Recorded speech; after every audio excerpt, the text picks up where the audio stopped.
Hello and welcome to English by Rachit. मैं हूं रचित और आज हम बात करने वाले हैं जेरार्ड मैनली हॉपकिंस की एक बहुत ही famous poem spring and fall के बारे में। जेरार्ड मैनली हॉपकिंस, जो कि एक बहुत ही फेमस इंग्लिश पोएट और एक जेस्यूट प्रीस्ट थे, उनके बारे में डिटेल से हम किसी और वीडियो में बात करेंगे। आज का हमारा टॉपिक है स्प्रिंग एंड फॉल। तो आइए शुरू करते हैं।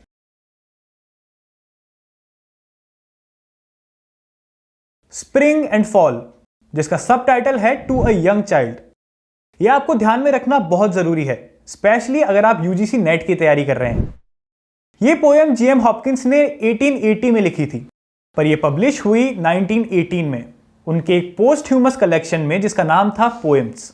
The central idea of this poem is basically that the final destination of all human being is death. इस पोएम में हमें पोएट यही समझा रहा है। सबसे पहले मैं इसके टाइटल की बात करता हूं, spring and fall. Spring and fall यहां पर पोएट ने एक मेटाफर की तरह यूज किए हैं।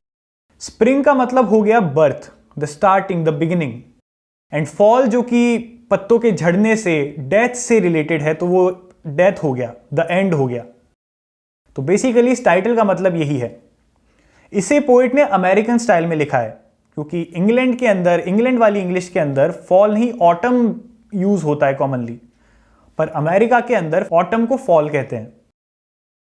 अगर हम इसकी समरी के बारे में बात करें तो इसके अंदर हमें दिखता है कि एक मार्गरेट नाम की छोटी बच्ची है जो कि पत्तों को झड़ता देख दुखी है, रो रही है। तो हमारा नरेटर जो पोएट है वो उससे सवाल करता है कि मार्गरेट तुम इतनी दुखी क्यों हो, इन पत्तों को देखकर तुम इतनी दुखी क्यों हो। पर मार्गरेट क्योंकि वो एक बच्ची है, उसे समझ नहीं आता कि वो दुखी क्यों है। फिर हमारा जो नरेटर है वो उसे समझाता है फाइनली कि तुम इन पत्तों को देखकर दुखी नहीं हो, तुम the morality of human being की अल्टीमेट ट्रूथ यही है कि हम सब एक दिन खत्म हो जाएंगे, उसके लिए तुम्हें दुख है। It is really the death that you are afraid of. ये 15 लाइनों की छोटी सी पोएम है, तो आइए हम इसका एक्सप्लेनेशन शुरू करते हैं। Margaret, are you grieving over golden grove unleaving? Leaves like the things of man, you with your fresh thoughts care for, can you? तो जो पहली दो लाइनें हैं उसके अंदर हमारा नरेटर मार्गरेट नाम की बच्ची से सवाल कर रहा है कि मार्गरेट, क्या तुम रो रही हो, क्या तुम दुखी हो? ग्रीविंग का मतलब होता है दुखी होना। ओवर गोल्डन ग्रूव अनलीविंग, ग्रूव होता है एक स्मॉल ग्रुप ऑफ ट्रीज, और गोल्डन तो आप समझ ही गए होंगे क्योंकि ऑटम का सीजन है, फॉल का टाइम है, तो पत्ते झड़ रहे हैं, वो गोल्डन कलर के हैं। तो गोल्डन ग्रुव का मतलब हो गया कि ये गोल्डन कलर के पत्ते जो इन पेड़ के ग्रुप से झड़ रहे हैं, तो इनको देखकर मार्गरेट तुम रो रही हो, तुम दुखी हो। फिर आगे की दो लाइनों में कहता है, leaves like the things of man, you with your fresh thoughts care for, can you? कि भाई इन झड़ती हुई पत्तियों की भी तुम उसी तरह केयर कर रही हो जिस तरह की हम किसी आदमी के लिए, किसी इंसान के लिए केयर करते हैं। जिस तरह से हम अगर किसी मरते हुए इंसान को देखें या किसी तकलीफ में इंसान को देखें तो हमें दुख महसूस होता है। तो मार्गरेट, तुम अपने फ्रेश थॉट, क्योंकि वो बच्ची है, तुम्हारे फ्रेश थॉट्स की वजह से तुम इन पत्तियों को भी उसी तरह देख करके दुखी हो जिस तरह हम किसी आदमी को देखकर होते हैं, इंसान को देखकर होते हैं। आगे की लाइन पर आते हैं। as the heart grows older, it will come to such sights colder. यहां पर नरेटर कह रहा है कि जैसे जैसे तुम बड़ी होगी, तुम ऐसी चीजों को देखकर बिल्कुल दुखी नहीं होगी, ये चीजें तुम्हारे लिए मायने ही नहीं रखेगी।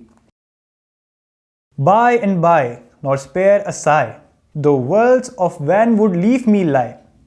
यहां पर नरेटर कह रहा है कि जैसे जैसे वक्त गुजरेगा, कि मार्गरेट जैसे जैसे तुम बड़ी होगी, तुम ऐसी चीजों को देखोगी भी नहीं, तुम इन पर ध्यान ही नहीं दोगी, चाहे वहां पर एक ढेर पड़ा हो पत्तियों का, गिरी हुई पत्तियों का, झड़ी हुई पत्तियों का।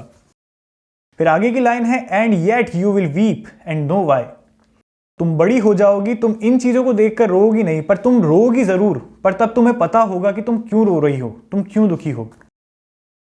कि अभी वो बच्ची है, उसे पता नहीं है कि इस दुख का कारण क्या है, पर जैसे जैसे वो बड़ी होगी वो दुखी तो होगी, पर उसे पता होगा उसके पीछे का कारण। Now no matter child the name, sorrow spring are the same. यहां जो स्प्रिंग्स लिखा है इसे पोएट ने एक मेटाफर की तरह यूज किया है, which shows the sources of sadness.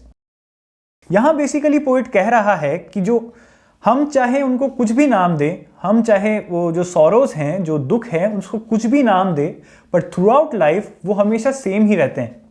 हम चाहे जवान हो, चाहे बूढ़े हो, चाहे हम यंग हो, चाहे ओल्ड हो, पर हमारी पूरी लाइफ के अंदर सॉरोज के जो कारण है वो हमेशा सेम ही रहते हैं।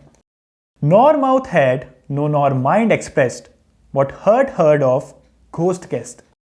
इसे ना हमारा माउथ एक्सप्रेस कर सकता है, ना ही हमारा माइंड एक्सप्रेस कर सकता है। जो कि हमारे दिल ने फील किया है या घोस्ट गैस या हमारी आत्मा ने फील किया है। यहां पोइट बेसिकली ये कह रहा है कि उस दुख को हमारा माउथ भी एक्सप्रेस नहीं कर सकता, ना ही हमारा माइंड एक्सप्रेस कर सकता है, पर उसे हम कहीं ना कहीं हमारे अंदर महसूस करते हैं। लास्ट की 2 लाइन है, it is the blight man was born for, it is Margaret you mourn for. यहां पोइट कह रहा है कि ये एक अल्टीमेट ट्रूथ है, इंसान हमेशा पैदा होता है फिर वो मर जाता है, पर चूंकि मार्गरेट एक बच्ची है उसे ये चीज समझ नहीं आ रही, तो पोएट उसे ये समझाते हुए कहता है कि ये एक सच्चाई है, ये दुख भरी सच्चाई है जिसके साथ इंसान पैदा हुआ है, और यही कारण है जिसलिए मार्गरेट तुम दुखी हो। तो ये था हमारी पोएम का एक्सप्लेनेशन।